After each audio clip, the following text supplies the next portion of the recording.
తిరిగి BCN news కి స్వాగతం.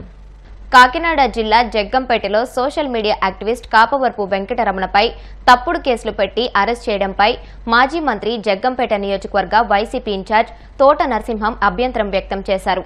ఈ సందర్భంగా ఆయన మాట్లాడుతూ తప్పుడు కేసులకు భయపడేది లేదని, వెంకటరమణకు పార్టీ తరపున అండగా ఉంటామని భరోసా ఇచ్చారు. ఎన్నికల్లో ఇచ్చిన హామీలను నెరవేర్చకుండా ప్రశ్నిస్తున్న సోషల్ మీడియా వారిపై కక్ష సాధింపు చర్యలకు పాల్పడటం ఏమిటని కూటమి ప్రభుత్వాన్ని హెచ్చరించారు. జగ్గంపేట నియోజకవర్గానికి సంబంధించి సోషల్ మీడియాకి సంబంధించినటువంటి వైఎస్ఆర్ కాంగ్రెస్ పార్టీకి సంబంధించినటువంటి సోదరుడు శ్రీ కాపవరపు వెంకటరమణని పోలీసులు ఏదో పోస్టింగ్స్ ఎప్పుడో పెట్టారనే ఉద్దేశంతో గతంలో ఎప్పుడుదో తీసి కావాలని కక్షపూరితంగా కూటమి ప్రభుత్వం నాయకులు తప్పుడు కేసు బనాయించి పోలీస్ స్టేషన్ ద్వారా కేసులు పెట్టి ఎఫ్ఐఆర్ రాయించి అరెస్ట్ చేయడం కూడా జరిగింది. మరి మొన్నటి రోజున ఆయన అరెస్ట్ చేసి కోర్టుకి సబ్మిట్ చేయడం జరిగింది. కోర్టుకు కూడా బెయిల్ మూవ్ చేయడం కూడా జరుగుతుంది. ఇటువంటి కార్యక్రమాలు చేయడం అనేది రాష్ట్ర వ్యాప్తంగా మనం చూస్తా ఉన్నాం.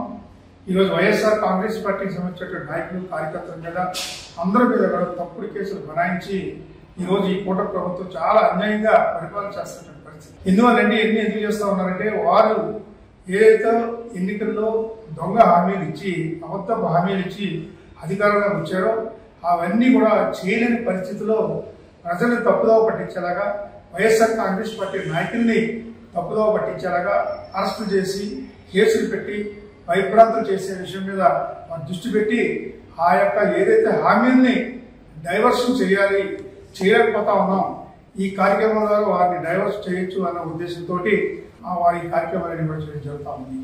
ఇవన్నీ కూడా డైవర్షన్ పాలిటిక్స్ లో చేసే భాగం. ఈ కేసులన్నీ కూడా వైఎస్ఆర్ కాంగ్రెస్ పార్టీ నాయకుల మీద అందరూ కూడా ఇటువంటి తప్పుడు కేసులు. నేను వెంటనే రమణ అరెస్ట్ చేసిన వెంటనే నేను సంబంధిత పోలీస్ అధికారులతో మాట్లాడడం జరిగింది.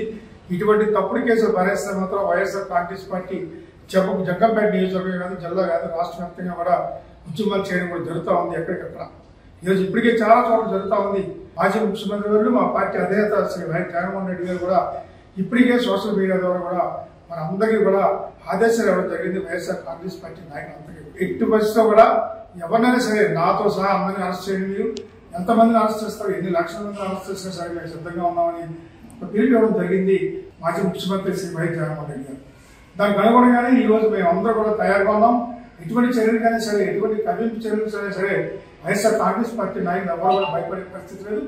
అలాగే జగ్గంపేట నియోజకవర్గ ఇన్ఛార్జిగా నేను ఒక మాజీ మంత్రిగా, ఒక మాజీ పార్లమెంట్ సభ్యునిగా ప్రభుత్వ అధికారులు, ముఖ్యంగా పోలీస్ అధికారులు కూడా హెచ్చరించడం జరుగుతూ ఉంది.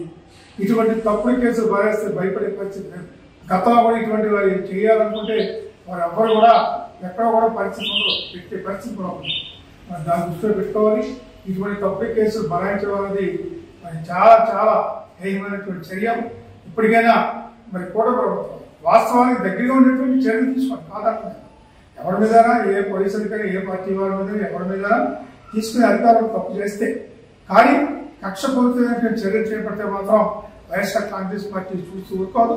మరి జగ్గంపేట నియోజకవర్గ పరిధిలో ఉన్నటువంటి 4 మండలాల సంబంధించిన నాయకులు, కార్యకర్తలందరూ కూడా ఈరోజు మా సోషల్ మీడియా యాక్టివిస్ట్ ఉన్నారో కాపవరపు వెంకటరమణని వారికి అన్నంతంగా మేము అందరూ ఉంటాం. ఇప్పటికే మా లీగల్ సెల్ అడ్వైజర్గా ఉన్నటువంటి శ్రీ గొల్ల ఏడుకొండల గారు ఉభయ గోదావరి జిల్లాల యొక్క ఎస్సీసీఎల్ రీజనల్ కోఆర్డినేటర్. కూటమి ప్రభుత్వ వైఫల్యాలను ఎత్తిచూపుతూ విశాఖలో సిపిఎం నేతలు నిరసనకు దిగారు. ఎన్నికల సమయంలో ఇచ్చిన హామీలను విస్మరించి ప్రజలపై అదనపు భారాన్ని మోపుతోందని సిపిఎం నేతలు ఆందోళన వ్యక్తం చేశారు.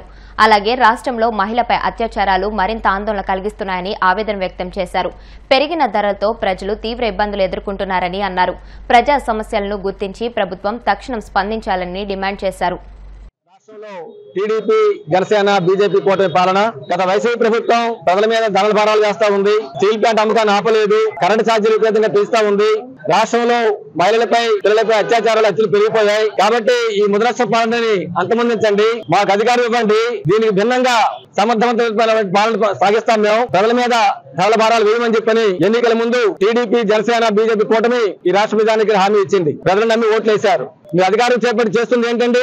ధరలు విపరీతంగా పెంచుతున్నారు. పామాయిల్ ధర మార్చి నెలలో లీటర్ 90 రూపాయలు ఉంటే 137 రూపాయలు ఉంది. సన్ఫ్లవర్ ఆయిల్ ధర 105 రూపాయలు ఉంటే 145 రూపాయలు ఉంది. ఒక లీటర్ మీద 40 రూపాయల నుంచి 40 రూపాయలు పెంచేశారు.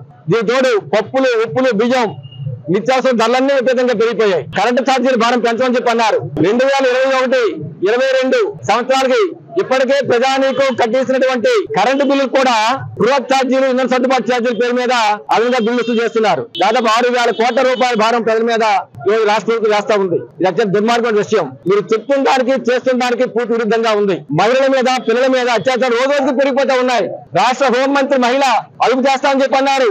కానీ మహిళ వచ్చినా పురుషులైనా సరే ప్రభుత్వ పద్ధతిలో పాటు రాలేదు. అత్యాచారాలు ఆగలేదు, హత్యలు ఆగలేదు, రోజు రోజుకు పెరిగిపోతూనే ఉన్నాయి. స్టీల్ ప్లాంట్ అమ్మకాన్ని ఆపుతామని చెప్పి అన్నారు. కానీ స్టీల్ ప్లాంట్ రోజు రోజుకి కేంద్రంలో మోడీ ప్రభుత్వం ధ్వంసం చేస్తా ఉంది. ఉద్యోగస్తులు జీతభత్యాలు ఇవ్వడం లేదు, సేవలు విలీనం చేయడం లేదు, రైతులకు గిట్టుబాటు ధరలు ఇస్తా ఉన్నారు పంటలకి, ఆ గిట్టుబాటు ధరలు కూడా ఇవ్వడం లేదు. రైతు ఆత్మహత్యలు పెరిగిపోతూ ఉన్నాయి. కాబట్టి సిపిఎం పార్టీగా ఈరోజు మేము రాష్ట్ర వ్యాప్తంగాను, విశాఖ జిల్లా వ్యాప్తంగాను అన్ని ఎంఆర్ఓ కార్యాలయాల వద్ద ధర్నా కార్యక్రమం చేపడతా ఉన్నాం.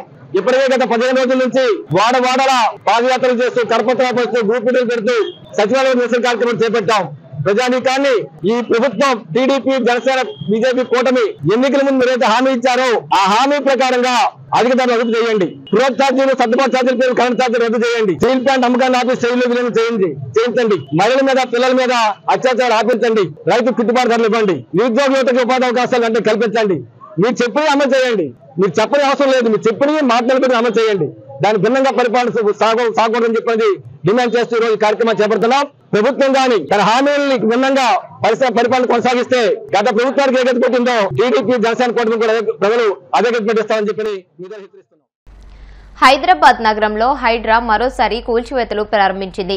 మేడ్చల్, మల్కాజిగిరి జిల్లా నాగారం మున్సిపాలిటీ పరిధిలో రోడ్డును కబ్జా చేసి కట్టిన నిర్మాణాలను హైడ్రా కూల్చివేస్తుంది. రాంపల్లి సమీపంలోని రాజ్ సుఖ్ నగర్ కాలనీలో ఈ కూల్చివేతలు చేపట్టింది. హైడ్రా అధికారులు జేసీబీతో నిర్మాణాలను కూల్చివేస్తున్నారు. పలువురు బిల్డర్లు 15 ఏళ్ల క్రితం రోడ్డును కబ్జా చేసి నిర్మాణాలు చేపట్టినట్టుగా హైడ్రా గుర్తించింది. దీంతో 2 బృందాలుగా విడిపోయి కూల్చివేతలు చేపడుతున్నారు. రాంపల్లి క్రాస్ రోడ్డుకు సమీపంలో రాజ్ సుఖ్ నగర్ ఉంది. ఈ అక్రమ నిర్మాణాల కారణంగా స్థానికంగా ట్రాఫిక్ జామ్ అవుతున్నట్లుగా అధికారులు గుర్తించారు. ఈ 11 నెలల కాంగ్రెస్ పాలనలో తెలంగాణ ప్రజలు అన్ని కోల్పోయారని, ఆధారాలతో సహా చర్చకు సిద్దమని ముఖ్యమంత్రి రేవంత్ రెడ్డికి మాజీ మంత్రి హరీష్ రావు సవాల్ విసిరారు. సీఎం చేసిన పాపం రాష్ట్ర ప్రజలకు శాపం కాకూడదని వేములవాడ రాజన్నను మొక్కుకున్నట్లు తెలిపారు. ఇప్పటికే రాష్ట్రంలో రైతులు ఎన్నో ఇబ్బందులు పడుతున్నారని, పంటకు మద్దతు ధర రాక అకాల వర్షాలతో ఇబ్బంది పడుతున్నారని అన్నారు. వడ్లకు 500 రూపాయల బోనస్ ఇచ్చినట్లు మహారాష్ట్ర ఎన్నికల ప్రచారంలో అబద్దాలు చెబుతున్నారని, రైతు బంధు ఎగ్గొట్టారని, యాసంగి పంటకైనా ఇచ్చేలా చూడాలని దేవుణ్ణి కోరుకున్నట్లు తెలిపారు. 11 నెలలలో ఈ రాష్ట్ర ప్రజలు తాము ఏం కోల్పోయారో అర్థం చేసుకుంటున్నారు అని కేసీఆర్ గారు అన్నారు. ఇందులో తప్పున్నదా? ఈయన రేవంత్ రెడ్డి అంటాడు తెలంగాణ ప్రజలు ఏమీ కోల్పోలేదని, పైగా ఎంతో పొందారని రేవంత్ రెడ్డి గారు మాట్లాడుతున్నారు. ఏం పొందిండ్రు నాయన? ఏం పొందిండ్రు? నేను చెప్తా. లెక్కలతో సహా, ఆధారాలతో సహా ఏం కోల్పోయారో నిరూపించడానికి నేను సిద్ధంగా ఉన్నా. ఏమి పొందారో చెప్పడానికి మీరు సిద్ధంగా ఉన్నారా అని నేను అడుగుతా ఉన్నా. దేని మీద మాట్లాడదాం? వ్యవసాయ రంగం మీద మాట్లాడదామా? సంక్షేమ రంగం మీద మాట్లాడదామా? విద్యుత్ సరఫరా మీద మాట్లాడదామా? సాగునీటిపైన మాట్లాడదామా? త్రాగునీటిపై మాట్లాడదామా? విద్యపై మాట్లాడదామా? ఆరోగ్యంపై మాట్లాడదామా? అప్పుల మీద మాట్లాడదామా? ఏ టాపిక్ మీద మాట్లాడదామో నేను చర్చకు సిద్ధం. ఎక్కడ మాట్లాడదాం, ఎప్పుడు మాట్లాడదామో చెప్పు. ఏ రంగం పోయినా చెప్తారు కదా. ఈ దవాఖానాలలో పోతే మందులు లేవు, కేసీఆర్ కిట్ బంద్ అయింది, న్యూట్రిషన్ కిట్ బంద్ అయింది, ఎక్స్పైర్డ్ గోళీలు ఇస్తున్నారు మీరు దవాఖానాలలో పోతే. వ్యవసాయ రంగంలో పోతే కేసీఆర్ ఉండంగా ఇచ్చిన రైతు బంధు బంద్ అయిపోయింది. అయిందా లేదా? కరెంటు రంగం చూస్తే రైతులకు మున్పట్లాగా కరెంటు వస్తలేదు, కాలిపోయే మోటార్లు, పేలిపోయే ట్రాన్స్ఫార్మర్లు, మళ్ళా వచ్చిరాని కరెంటుతో రైతులు గోసలు పడతా ఉన్నారు. మంచినీళ్లు కేసీఆర్ ఉండగా మిషన్ భగీరథ నీళ్లు ప్రతిరోజు వచ్చినాయి. ఇప్పుడు ఆ నీళ్లు కూడా కొన్ని గ్రామాలకు రాని పరిస్థితి, త్రాగునీటి కోసం కూడా ప్రజలు ఇబ్బంది పడుతున్న పరిస్థితి. విద్య మీద మాట్లాడదామా? ఇవాళ కూడా నాగర్ కర్నూలు జిల్లాలో ఈ పురుగులన్నం మేం తినమని అన్నం కూడా ఎత్తుకొని వచ్చి హైవే మీద కూర్చున్నారు విద్యార్థులు. ప్రతిరోజు ఎక్కడో ఒక దగ్గర విద్యార్థులు రోడ్ల మీద కూర్చుంటున్న పరిస్థితి. ఒక ఆదిలాబాద్ జిల్లాలో 92 మంది విద్యార్థులు ఆ విష ఆహారం తిని ఆసుపత్రుల పాలైనరు. 2 పిల్లలు విష జ్వరాలతో చనిపోయిన పరిస్థితి.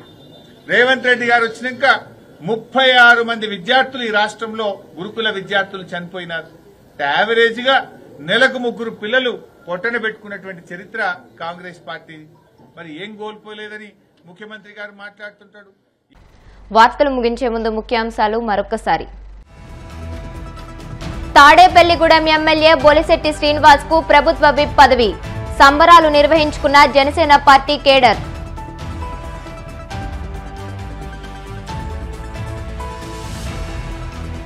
సత్తెనపల్లిలో 2 మోటార్ సైకిళ్ల దొంగలు అరెస్ట్, నిందితుల నుంచి 9 లక్షల విలువైన 12 మోటార్ సైకిళ్ల స్వాధీనం.